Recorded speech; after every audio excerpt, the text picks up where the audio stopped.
जीवन से जुड़े तमाम तरह के सुख और सफलता को पाने के लिए हर व्यक्ति अपने स्तर पर खूब प्रयास और परिश्रम करता है, लेकिन कई बार उसे यह सफलता बड़ी आसानी से तो कई बार बहुत प्रयास करने के बाद भी नहीं मिलती। ऐसी स्थिति में असफल हुआ इंसान अक्सर अपने भाग्य को कोसने लग जाता है, लेकिन सच तो यह है कि सिर्फ भाग्य भरोसे बैठे रहने से कुछ नहीं होता। स्वामी विवेकानंद कहते हैं कि आपके जीवन से जुड़ा जो मरा हुआ अतीत है उसे दफना दो, क्योंकि अनंत भविष्य तुम्हारे सामने है। हमेशा इस बात को ध्यान रखो कि प्रत्येक शब्द, विचार और कर्म तुम्हारे भाग्य का निर्माण करता है। इस तरह देखें तो किसी भी व्यक्ति के द्वारा आज किया गया कर्म ही कल का भाग्य बनता है। नमस्कार मित्रों, ज्ञान कुंज चैनल पर आपका स्वागत है। मित्रों, भाग्य को कोसने वालों के लिए ये कहानी जरूर सुने। एक बार एक इंसान अपनी जिंदगी से बहुत परेशान था। वह हर समय अपने आप को कोसता रहता था कि क्या जिंदगी मिली है मुझे, क्या जीवन है मेरा, हर परेशानी मेरे साथ है, हर दुख मुझे ही आकर घेरता है, हर झंझट मेरे ही सिर पर पड़ता है। एक दिन इसी तरह वह अपने आप को बैठा हुआ कोस रहा था कि क्या नसीब है मेरा क्या जिंदगी है, कि तभी अचानक एक बाज अपने शिकार को पंजे में दबाए हुए एक पेड़ पर आकर बैठ जाता है और वहीं पर अपने उस शिकार को खाने लग जाता है। यह परेशान आदमी जब उस बाज को देखता है तो कहने लगता है कि क्या जिंदगी है इसकी भी, क्या मस्त जीवन जी रहा है, मजे तो सिर्फ इसके हैं। इसे ना खाने की चिंता है, ना पाने की, ना पहनने की और ना परिवार की। शिकार करता है और मस्त खुली हवा में कभी इधर तो कभी उधर घूमता रहता है और आसमान में उड़ता रहता है।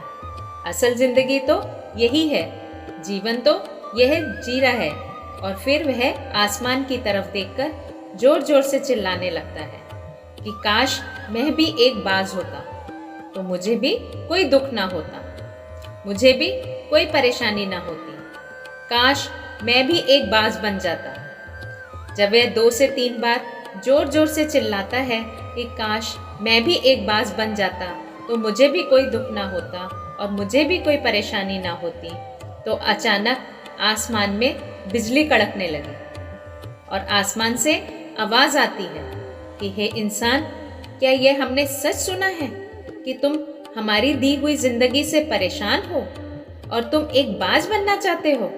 तो इस आकाशवाणी को सुनकर यह इंसान हैरान रह जाता है और आसमान की तरफ देखकर कहता है कि हाँ, मैं सच में अपनी जिंदगी से बहुत परेशान हूँ, क्योंकि हर समय परेशानी मेरे साथ रहती है, हर दुख तकलीफ मुझे ही आकर घेरता है।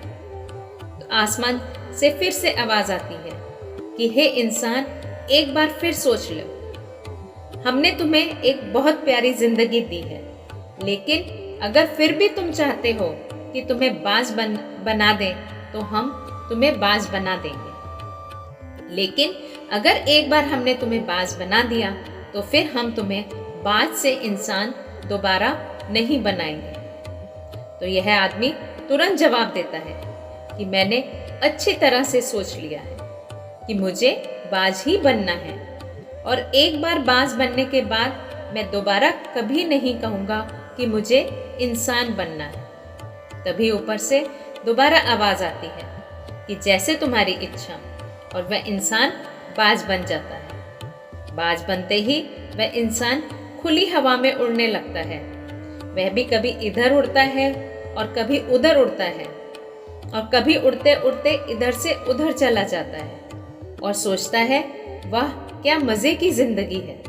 असल जिंदगी तो यही है, ना कोई चिंता, ना कोई परेशानी, ना कोई डर। वह सारा दिन इसी तरह ऊंचे आसमान में उड़ता रहता है। 2-3 मिनट पंख मारता है, उसके बाद पंख मारना बंद कर देता है और लंबे समय तक हवाओं में ऐसे ही तैरता रहता है। इसी तरह हवाओं में तैरते हुए शाम का समय नजदीक आ जाता है। तो वह सोचता है कि मेरे पास रहने का एक ठिकाना भी होना चाहिए जहाँ मैं रात में आराम कर सकूं। तो यह सोचकर वह छोटी छोटी लकड़ियाँ इकट्ठी करने लग जाता है और एक ऊंचे पेड़ पर अपना घोंसला बनाने लग जाता है। एक एक लकड़ी इकट्ठी करके वह अपने लिए एक सुंदर सा घोंसला तैयार कर लेता है और रात में उसी में सो जाता है और सोचता है सुबह उठकर शिकार भी करूंगा और फिर सुबह उठकर मौज मस्ती भी करेंगे, खुली हवाओं में उड़ेंगे। सुबह होते ही वह शिकार की तलाश में निकल पड़ता है, हवाओं में उड़ता रहता है। ऊपर से जाकर देखता है कि कहीं जमीन पे मुझे कोई शिकार नजर आ जाए तो मैं तुरंत जाकर उसे दबोच लूं, पर वहीं पर खा भी लूं, लेकिन उसे कोई शिकार नजर नहीं आता। काफी समय बीत जाता है, वह लगातार ऊंचाई से शिकार को ढूंढता रहता है, परंतु उसे इसमें कोई सफलता नहीं मिलती। फिर वह पास के ही एक जंगल में चला जाता है। उस जंगल में जाकर यह सोचता है कि शायद वहां कोई उसे अच्छा सा शिकार हाथ आ जाए। वह जंगल के ऊपर उड़कर शिकार को ढूंढता रहता है। जंगल के अंदर भी जाकर वह शिकार ढूंढता है, लेकिन उसे वहां पर भी कोई सफलता नहीं मिलती।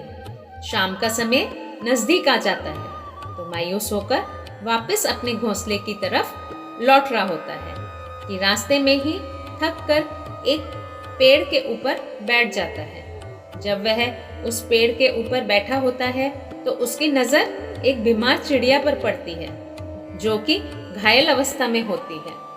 वह तुरंत जाकर उसे दबोच लेता है और उसके पंख निकालकर अलग अलग कर देता है और उसे खा जाता है। उस चिड़िया को खाने के बाद वह अपने घोंसले की तरफ उड़ जाता है और रास्ते में सोचता है चलो बीमार चिड़िया ही सही, लेकिन कुछ तो खाने को मिला। वह अपने घोंसले पर पहुंचकर आराम करने लगता है और सोचता है सुबह एक अच्छा सा शिकार पकड़ूंगा और अपनी भूख मिटा लूंगा। फिर जैसे ही सुबह का प्रकाश होता है वह निकल पड़ता है अपने शिकार की तलाश में। हवा में उड़ता रहता है, लेकिन आज भी उसे कोई शिकार हाथ नहीं आता। काफी समय बीत जाता है। यह ऊंचाइयों पर जाकर अपनी तेज नजरों से शिकार को ढूंढने की पूरी कोशिश करता है, लेकिन आज भी उसे कोई शिकार नहीं मिलता। फिर वह पास के जंगल की तरफ जाता है, लेकिन उसे वहां पर भी आज कोई शिकार नहीं मिला। इसी प्रकार पूरे दिन उड़ते उड़ते शाम का समय नजदीक आ जाता है तो वह निराश होकर वापस लौटने लगता है और रास्ते में सोचता है कि शायद आज फिर मुझे कोई एक बीमार चिड़िया मेरा इंतजार कर रही हो। लेकिन हर बार किस्मत मेहरबान थोड़ा होती है। आज उसे कोई बीमार चिड़िया भी नहीं मिलती। वह थक हार कर वापस अपने घोंसले की तरफ चल पड़ता है और घोंसले पर पहुंचकर भूखा प्यासा ही सो जाता है और सोचता है कल सुबह एक बड़ा सा शिकार पकड़ूंगा और आज की भी भूख मिटा लूंगा। रात को वह अपने घोंसले में सोया होता है, गहरी नींद में होता है कि तभी एक भयानक तूफान आता है। इस तूफान की हवा इतनी तेज होती है कि इसके घोंसले को उड़ाकर एक जगह फेंक देती है और कहीं दूर दूसरी जगह फेंक देती है। तो यह जहाँ पर गिरता है वहाँ नीचे एक नोकदार लकड़ी पड़ी होती है जो इसके पंजे में गड़ जाती है और इसे बुरी तरह से घायल कर देती है। तूफान के रुकने के बाद बारिश शुरू हो जाती है। तेज बारिश होती रहती है, पर यह किसी तरह से पेड़ों के नीचे छुपकर बैठा रहता है। बड़ी मुश्किल से उसकी ये रात कटती है। जब सुबह हुई तो बारिश रुक जाती है। बारिश के रुकते ही चारों तरफ खुशियाँ छा जाती हैं, चारों तरफ हरियाली आ जाती है। नदियाँ और झरने तेजी से बहने लगते हैं।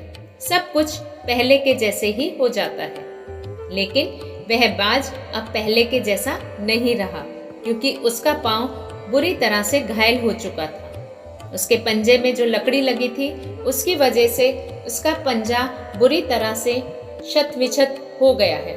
और अब आपको बता दें कि बाज का जो पंजा होता है वह उसके शिकार को पकड़ने के लिए सबसे जरूरी होता है, क्योंकि बाज अपने पंजों से ही शिकार को पकड़ता है, दबोच कर रखता है और फिर अपनी चोंच के माध्यम से नोच नोच कर खाता है। लेकिन अब इस बाज का पंजा बुरी तरह से घायल हो चुका था और वह पिछले 2 दिन से भूखा भी था। वह शिकार की खोज में थोड़ा सा उड़ता कि शायद फिर कहीं कोई बीमार चिड़िया उसे मिल जाए, लेकिन कहीं बार कोई बीमार चिड़िया मिलने वाली थी। वह कुछ देर उड़ता रहता है, लेकिन भूख और दर्द के मारे थक कर एक पेड़ पर आकर बैठ जाता है। वह पेड़ पर बैठ तो जाता है, लेकिन उसे पता नहीं कि यहाँ एक और मुसीबत उसका इंतजार कर रही थी, और वह मुसीबत थी 8-10 कौवे।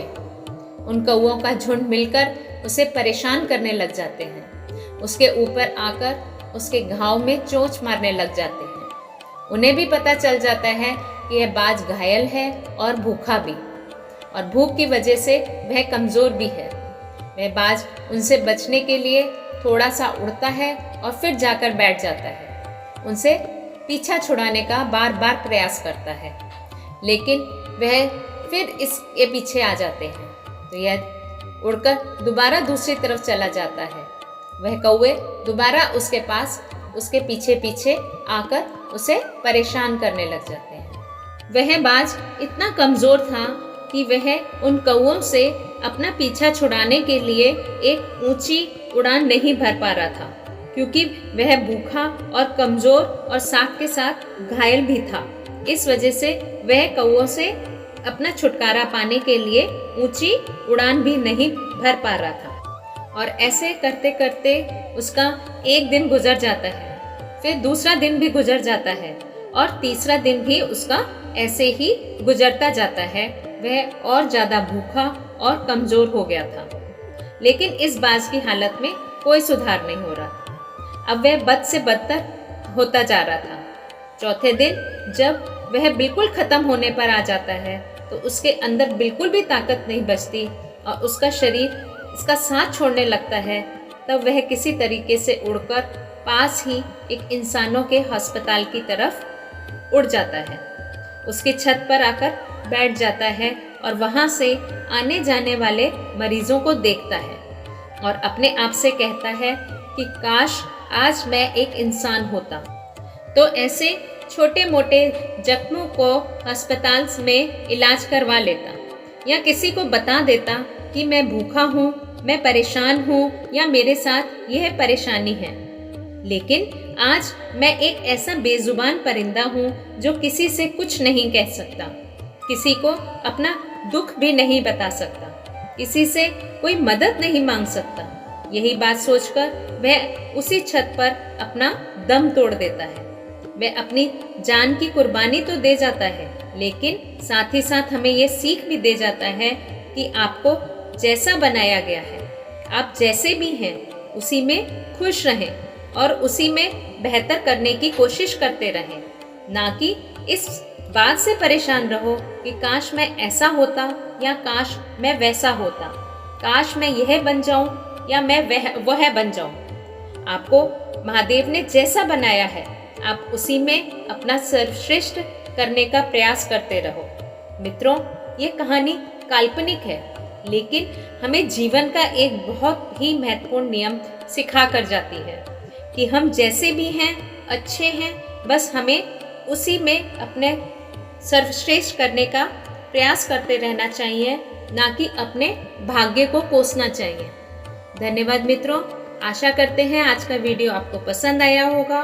वीडियो पसंद आए तो प्लीज़ कमेंट में ओम नमः शिवाय अथवा हर हर महादेव अवश्य लिखें। साथ ही चैनल पर नए हैं तो चैनल को लाइक, शेयर एवं सब्सक्राइब करना ना भूलें। आपका दिन मंगलमय हो। जल्द मिलते हैं एक नई वीडियो के साथ।